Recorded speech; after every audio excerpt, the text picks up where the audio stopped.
Anda ini merasa bagian daripada Banyuwangi, namun hanya diam berpangku tangan, membiarkan Ijen lepas ke Bondowoso, maka saran saya lebih baik berhentilah mengaku sebagai orang Banyuwangi.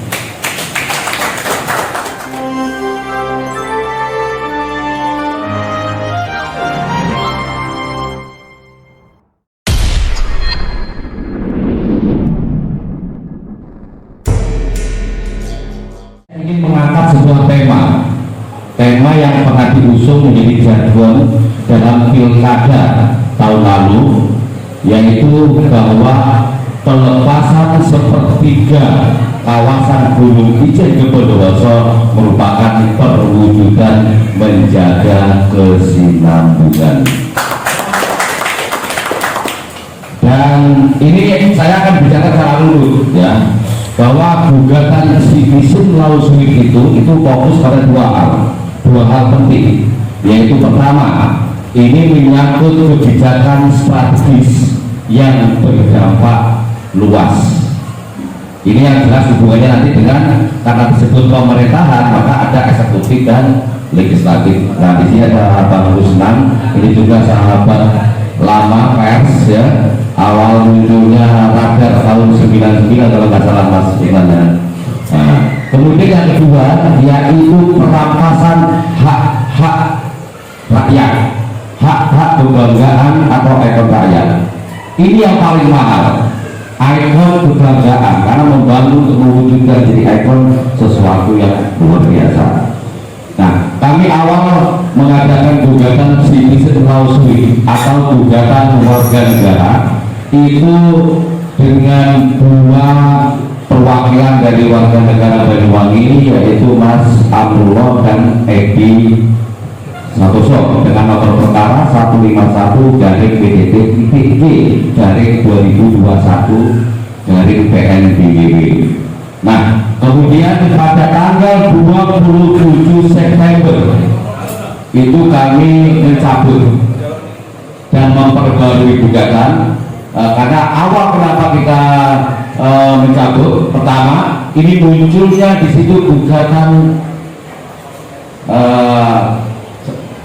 ada muncul dana di situ, padahal dalam Citizen Lawsuit tidak boleh bersentuhan dengan itu. Pertama. Kedua, dalam posita itu kurang begitu mewakili kepada kepentingan perjuangan dari mengembalikan kawasan Gunung Ijen. Maka akhirnya kami cabut pada tanggal 27, kemudian kami mendaftarkan lagi tanggal 29 September 2001 dengan nomor perkara yaitu 196-BDT-G/2021-PNBWW. Nah, kita fokus pada tiga hal. Pertama, menuntut Bupati Banyuwangi Ipuk Kristiandani supaya membatalkan berita acara kesepakatan 3 Juni 2001 melalui pengadilan sesuai dengan kompetensinya. Ini yang pertama. Yang kedua, bahwa apa yang dilakukan Bupati itu merupakan perbuatan melawan hukum. Yang ketiga, supaya menyampaikan permohonan maaf atas kecerobohan membuat kebijakan dengan melepaskan kawasan Gunung Ijen ke Bondowoso. Nah, tadi saya sebutkan bahwa menjaga kesinambungan. Sebenarnya apa yang dilakukan Bupati Epok dengan menandatangani berita acara kesepakatan yang isinya tentang yaitu batas wilayah antara Banyuwangi dengan Kabupaten Bondowoso, itu pada tanggal 3 Juli 2021 merupakan kelanjutan atau kesinambungan yang sudah dirancang oleh Bupati sebelumnya, yaitu Bupati Abdullah Aswar Anas. Mengapa? Waktu Pak Irwan dari Bondowoso itu menyatakan bahwa Kawah Ijen itu masuk wilayah Kabupaten Bondowoso. Itu di YouTube ada juga bagaimana. Ini karena sebelumnya ada kesepakatan yang dibuat antara Bondowoso, dengan Banyuwangi eranya Bupati Abdullah Al-Sanas. Kesepakatan seperti apa kita nggak tahu, tapi jadi 3 Juni 2021 yang ditangani oleh Bupati itu bukan serta-merta saat itu. 2 tahun sebelumnya itu ada semacam rancangan draft berita acara, tepatnya tanggal 16 Juli tahun 2019. Nah ini kemudian disempurnakan pada tahun 2020, tepatnya 9 Juli 2020 tentang draft berita acara kesepakatan itu, dan pada tanggal 3 Juni 2021 itulah penandatanganan secara sempurna berita acara kesepakatan, yaitu subsegmen Ijen dengan menyerahkan sepertiga Ijen ke Bondowoso. Kita bicara soal Ijen itu tidak cukup bicara hukum, karena ada 4 aspek yang harus kita telusuri. Pertama, aspek filosofis. Aspek filosofis, kalau kita mau tahu, di baratnya kebetulan Mas Anton ini paling giat mulai dulu ya, jadi di baratnya itu ada namanya kawah wurung. Kalau kita bicara filosofis, wurung itu namanya nama mana itu? Artinya apa? Tidak jadi ya? Itu nama Banyuwangi. Kemudian Ijen nama Banyuwangi. Jadi artinya dari ini filosofi sudah jelas, tidak ada alasan waktu itu kita memberikan sebuah nama tanpa mendasar kepada apa yang terhubung dengan emosional daerah. Kemudian secara historis, itu kalau kita lihat peta di apa yang dikeluarkan oleh Belanda, sebenarnya pasca Perang Bayu 18 Desember 1771 puncak itu sisa-sisa laskar Belambangan pada semburat kemana-mana. Nah, pada tahun 1773 itu Belanda mencatatkan bahwa sudah masuk ke Banyuwangi. Ijen itu merupakan benteng terakhir dari laskar-laskar Belambangan itu. Artinya apa? Nilai heroisme dari yang dipimpin oleh Rempok Jogopati itu merupakan bagian juga yang terpisahkan dari masalah Ijen. Kemudian pada eranya Bupati Pak Joko Sapaat, ya, itu sekitar tahun 1969 sampai 74 itu terjadi perang perebutan sampai perang terbuka, di mana di sana itu sampai terakhir saya kebetulan menelusuri sama tim itu ketemu langsung dengan pelaku peristiwa saat itu yang alhamdulillah sampai saat ini masih hidup. Ternyata luar biasanya sampai terjadi apa namanya turun tangannya antara Kodim dengan Armet waktu itu. Ini eranya Pak Joko Supahat, kisaran tahun 1969 sampai tahun 74. Nah, ini kemudian dari peta-peta yang kami miliki ada 5 buku yang isinya itu menjelaskan tentang kedudukan Ijen. Ada 5 buku yang masing-masing buku itu kurang lebih halamannya 370-an halaman. Mungkin Pak Usman sudah punya ya? Sudah punya. Di situ 5 peta itu sudah membuktikan bahwa mulai kalau Wurung sampai sini merupakan masuk wilayah Belambangan Banyuwangi. Nah ini secara secara historisnya sebagian yang bisa saya sampaikan. Kemudian secara yuridis, saya ingat pembicaraannya Pak Irwan Wabuh dari sana itu bahwa menceritakan kenapa mengklaim bahwa kawah Ijen itu masuk wilayah Bondowoso, karena dulu zamannya ada Presiden Besuki, pusat pemerintahannya ada di Bondowoso. Itu klaimnya, alasan pertama. Alasan kedua, pembangunan jalan pertama itu dilakukan melalui Bondowoso, tapi sebenarnya pembangunan itu dilakukan oleh seorang menteri yang bukan mendapatkan seorang istri muda untuk bulan madunya ada di puncak Ijen. Gitu sebenarnya. Itu cerita-cerita yang bisa dengan mudah kita patahkan. Nah, sekarang yang menarik itu begini, dalam gugatan kami itu mendasarkan pada salah satunya Undang-Undang Nomor 23 Tahun 2014, yaitu tentang pemerintahan daerah. Di sini kami menengarai bahwa secara hukum jelas sekali ada istilah wong kemudian itu itu power, jadi wong kemudian ini kalau diartikan oleh kita itu adalah penyalahgunaan kekuasaan. Mengapa? Tadi disebutkan bahwa kebijakan strategis yang berdampak luas itu merupakan dari bagian alasan kami melakukan gugatan citizen lawsuit. Pertanyaannya sekarang, apakah ketika Bupati Epok menandatangani berita acara kesepakatan tanggal 3 Juni 2021 itu pertama melibatkan partisipasi publik karena beliau dipilih oleh masyarakat secara langsung. Kedua, apakah dalam kebijakan tersebut itu sudah melalui persetujuan DPR melalui sidang paripurna? Ya kalau belum ada Mas Kusnana, nggak ada. Artinya unsur pemenuhan dalam abuse of power itu sangat kuat. Nah, kami sebenarnya sangat egois ketika dalam mediasi beberapa waktu yang lalu itu ada yang janggal menurut kami.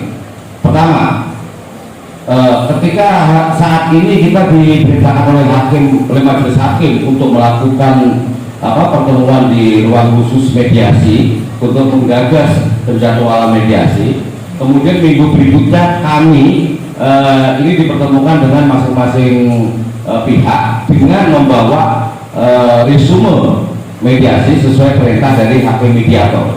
Di saat kami menyerahkan resume, baru menyerahkan belum dibagikan dan diputus gagal mediasi.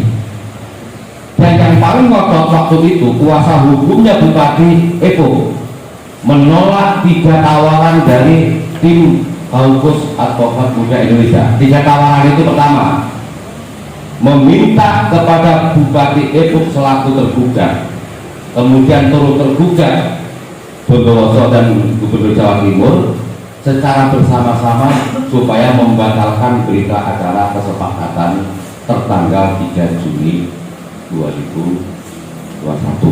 Ditolak. Yang kedua, meminta Bupati supaya melakukan gugatan melalui pengadilan sesuai kompetensinya. Yang kedua, yang ketiga, supaya menyampaikan mohon maaf kepada masyarakat. Baik, sekarang kita membahas soal penolakan dari kuasa hukumnya Bupati. Kami tidak tahu dan tidak mau berspekulasi apakah dari tim kuasa hukum ini tidak memahami dari lisensi gugatan citizen lawsuit dari tim 5 Kaukus Advokat Muda Indonesia, ataukah tidak adanya koordinasi dengan antara Bupati dengan tim kuasa hukumnya, atau mungkin sebaliknya ketika memang itu sinyal diberikan oleh Bupati Banyuwangi. Nah, padahal pasca penandatanganan berita acara kesepakatan 3 Juli itu beberapa jam berikutnya Bupati Epok membuat surat pencabutan tanda tangan dengan alasan bahwa dia mengalami pemaksaan, kedua tekanan. Nah, kalau kita memahami secara hukum, mencabut tanda tangan dalam sebuah perikatan atau kesepakatan itu harus gugur demi hukum. Begitu Pak Saida, secara hukum kita maksudnya, ya, secara hukum. Kemudian kalau kita mengacu kepada pasal 1320 KUH Perdata, itu dengan gugur sangat subjektif. Yaitu itu adalah pihak yang menandatangani atau ikut serta menandatangani, itu harus gugur. Nah, tapi kenapa ketika Bupati setelah mencabut, kami ini ingin membantu. Kalau dia nggak punya keberanian untuk melakukan gugatan melalui pengadilan sesuai kompetensinya, kami membantu supaya ada putusan dari pengadilan yang menetapkan bahwa perjanjian atau kesepakatan itu dibatalkan. Padahal sebelumnya ini ada beberapa statement yang menarik menurut kami. Pertama, Bupati itu berstatement yang dimuat di berbagai media bahwa beliau berjanji akan terus memperjuangkan kembalinya keutuhan kawasan Gunung Ijen ke Pakuan Banyuwangi. Tapi yang baru-baru ini kami dengar Bupati menunggu keputusan dari Mendagri. Pertanyaannya sekarang, lantas apa artinya surat pencabutan tadi itu? Ini yang harus kita fokuskan ke sana. Makanya kami sangat-sangat prihatin. Sebenarnya aku juga nggak ingin berspekulasi di balik adanya penandatanganan berita acara kesepakatan tersebut. Ada tingkat yang lebih bahaya, bukan sekedar berkurangnya wilayah kita, wilayah Banyuwangi yang dilepaskan oleh penguasa sebelumnya, tapi juga ada sumber daya alam yang luar biasa. Nanti jadi diulas oleh teman-teman dari yang lain. Nah, oleh karenanya kami dari tim 5 Kaukus Advokat Muda Indonesia itu tetap yang juga saat ini persidangan masuk kepada jawaban. Minggu depan sudah hari Rabu masuk ke replik. Namun kami menyayangkan juga sebelum kami menggugat banyak sekali muncul sebuah aliansi-aliansi yang peduli Ijen, selamatkan Ijen. Kami menempuh jalur hukum secara formal. Harusnya itu ada gerakan-gerakan moral. Mungkin Pak Usman sudah tahu bahwa semenjak Bupati Anas ini sudah berapa wilayah yang hilang dari Banyuwangi. Kami dengar juga selain Ijen, ini Bajul Mati juga lepas. Waduk Bajul Mati. Nah, itu gagasan dari almarhum Pak Samsul. Begitupun dengan Kawah Ijen. Kawah Ijen waktu itu dicanangkan sebagai penyangga utama, yaitu segitiga berlian antara Kawah Ijen, kemudian Pelengkung dan Sukamadi. Semuanya mendunia, semua dunia. Kawah Ijen itu karena blue fire yang terkenal dunia, di dunia hanya 2, Islandia dan Ijen. Kemudian Sukamadi, satu-satunya di dunia sebuah pantai yang ada penghuninya. Nah, kemudian untuk Pelengkung kita semua tahu itu merupakan ombak terbesar sedunia nomor 2 setelah Hawaii. Nah, ini rusak sekarang ini. Tatanan itu sudah rusak. Sementara Bajul Mati juga demikian. Makanya masalah Ijen inilah, alhamdulillah tadi saya mendapat kiriman berita. Ini juga ada gerakan-gerakan pemuda yang menyatakan diri sebagai gerakan rakyat Banyuwangi Bersatu. Pertama kami buka itu kena, tapi sekarang udah nggak kena. Ini beritanya ini. Ini merupakan kepedulian. Ini yang kami harapkan. Kami lewat hukum ada masyarakat lain itu secara moral itu bergerak di masyarakat. Dan untuk prinsipal saat ini kebetulan Mas Anton ini teman-teman murni yang hampir setiap hari itu ke Ijen. Jadi PA. Jadi teman-teman PA semua. Ada Pasar Bini, kemudian ada Mas Aris Mobi, terus ada yang namanya Mas Yoyo juga. Jadi ini mungkin orang-orang yang paham betul detail, tidak punya kepentingan lain kecuali menyelamatkan masalah Ijen. Nah, makanya kami dalam salah satu statement ini menyampaikan bahwa jika Anda ini merasa bagian daripada Banyuwangi, namun hanya diam berpangku tangan, membiarkan Ijen lepas ke Bondowoso, maka saran saya lebih baik berhentilah mengaku sebagai orang Banyuwangi. Nah, mudah-mudahan dengan lahirnya Lampung HAM ini nanti merupakan ikut mewarnai dan Mas Kusnan lewat BKP yang kemarin sempat terpental karena interpelasi. Ini kita tidak bicara lagi masalah itu, tapi kita bicara kebanggaan. kita akan terancam kehilangan kebanggaan. Ini yang harus kita perjuangkan. Baik itu dulu, setelah singkat nanti kami lebih baik dialog aja. Terima kasih. Wassalamualaikum warahmatullahi wabarakatuh.